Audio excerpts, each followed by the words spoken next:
देश में 5 राज्यों में हुए विधानसभा चुनाव में कांग्रेस पार्टी की 3 राज्यों में बड़ी हार को लेकर हरियाणा में क्या असर होगा, इसको लेकर कांग्रेस नेताओं की अलग अलग प्रतिक्रियाएं हैं।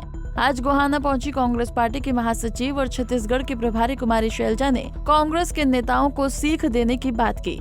हमारे देश को आजाद हुए 76 साल हो गए, लेकिन कई चीजों में हमको अभी आजादी नहीं मिली, जैसे कि सरकारी दफ्तरों में दुश्वारियां, परेशानियां, बदइंतजामियां। हमने आजादी की जंग इसलिए लड़ी थी ताकि हमारी आने वाली पीढ़ियों की जिंदगी आसान हो सके, न कि इसलिए कि वो जगह जगह पर सरकारी दफ्तरों में धक्के खाएं, परेशानियों का सामना करना पड़े। शहीद आजम सरदार भगत सिंह जी के सपनों को साकार करने के लिए पंजाब सरकार ने फैसला किया है कि पंजाब के लोगों को अब सरकारी दफ्तरों के चक्कर नहीं लगाने पड़ेंगे, बल्कि सरकारी दफ्तर खुद चल के लोगों के घर पर आएंगे। अब सरकारी दफ्तरों के चक्कर काटने की जरूरत नहीं, बस डायल करें 1076 और सरकारी सुविधाएं अपने घर पर ही पाएं।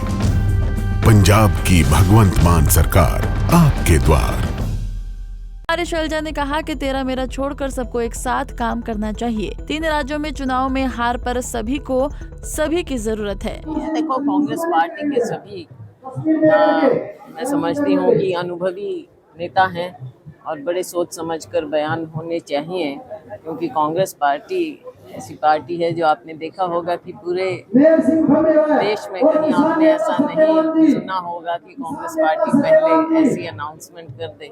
तो आश्चर्य की बात हुई, और जब 2019 की भी बात हुई तो मुझे लगा कि ये शायद कुछ गलतफहमी हुई होगी, क्योंकि 19 में मैं पीसीसी प्रेसिडेंट थी, तो तब ऐसी कोई बात नहीं हुई, और वैसे भी इस तरह की बातें पहले कभी नहीं होती, बाद में इसका फैसला हाईकमांड करता है। इस तरह के बयान इसलिए क्योंकि उस समय की और उस चुनाव की बात हुई तो ऐसा स्पष्टीकरण देना जरूरी था, क्योंकि उस समय मैं पीसीसी प्रेसिडेंट। मैम, हाल ही में जो इलेक्शंस हुए, क्या लगता है हरियाणा को क्या सीखने की जरूरत है? यहाँ पर कांग्रेस को भी सीखने की जरूरत है कि सबको एक तो मिलजुल कर भारतीय जनता पार्टी की जो गलत नीतियाँ हैं उनके खिलाफ लड़ाई लड़नी पड़ेगी। मेरा तेरा में अगर फंसे रहेंगे तो लड़ाई उतनी शक्ति से नहीं लड़ी जा सकती। भारतीय जनता पार्टी की जो नीति है, जो नीयत है, जो इनका नेतृत्व है, ये लोकतंत्र को कमज़ोर कर रहे हैं, और हमारी सबसे बड़ी देन हमारे देश जो है वो हमारे लोकतंत्र की है, इसको बचाना जरूरी है। लेकिन जिस तरीके से कांग्रेस में गुटबाजी है, जिस तरह से हुड्डा साहब रैली कर रहे हैं, आप नहीं कर रहे हैं दूसरे पार्टी, उसको लेकर किस तरह से देखते हैं आप?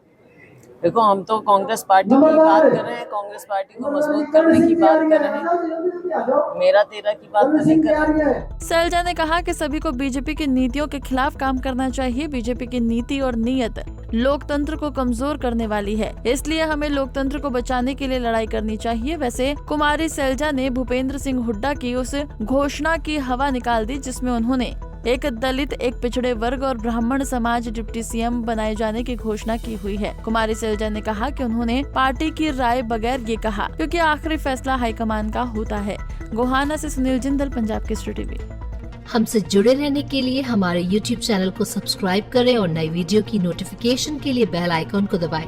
अगर आप ये वीडियो Facebook पर देख रहे हैं तो लाइक जरूर करें और ज्यादा से ज्यादा शेयर करें। धन्यवाद।